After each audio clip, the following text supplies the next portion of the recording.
Selamat pagi sahabat petani, khususnya adik-adik, anak muda, petani muda, otodidak yang non sarjana pertanian tetapi menjadi petani seperti saya. Ya, pagi ini saya di tengah perjalanan menuju ke kandang sapi, berhenti sejenak untuk berbagi. Topiknya menarik, problematika pemupukan. Adik-adikku, ini masalah serius yang harus segera kita atasi. Namun demikian kita patut bersyukur tahun 2021 ini perkiraan saya Indonesia surplus beras minimum 3,5 juta ton. Ini harus diantisipasi oleh pemerintah penyerapannya agar harga gabah tidak turun drastis. Namun demikian masih ada 1-2 petani muda telepon ke saya, Pak WS, kenapa padi saya labanya cuma segitu-segitu saja, tidak istimewa seperti Pak WS ceritakan. Yang kedua, Pak WS, kenapa padi saya menguning kerdil, dipupuk berapapun tidak ada artinya, padahal sudah memakai pupuk yang mahal, misalnya NPK. Adik-adikku saya jelaskan.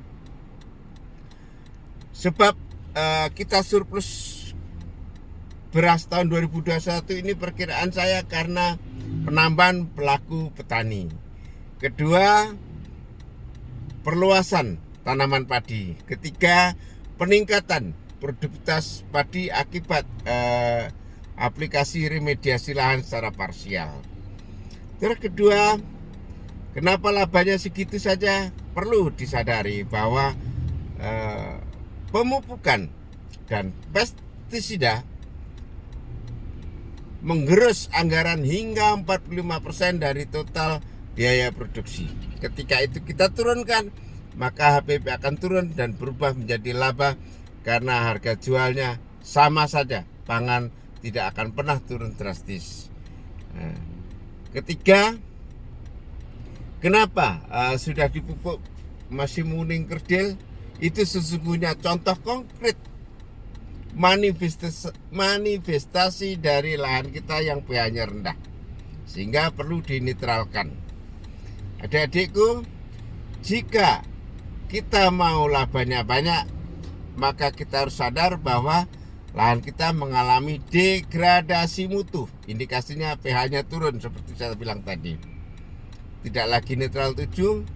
Terus kedua, nyawanya tanah, media biak mikroba yaitu C organik atau bahan-bahan organik hanya 1%, tidak lagi 2,5% seperti dulu, padahal idealnya lahan subur itu 4%. Terus patogenitasnya masih tinggi. Untuk itu perlu dilakukan pertama, berikan penetral pembenah tanah, penetral pH atau pembenah tanah. Ya, diantaranya dolomit, kapur pertanian, dan kiserit 1-2 ton per hektar. Kedua, berikan pupuk organik sebagai media biak mikroba sebagai nyawanya tanah.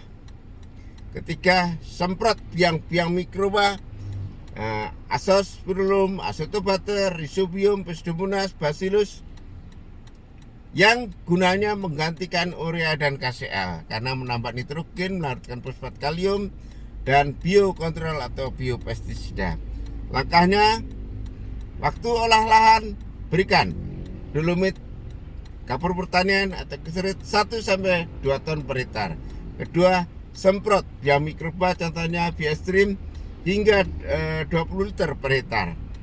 Sudah, 2 minggu berikutnya tanam, akan berubah total.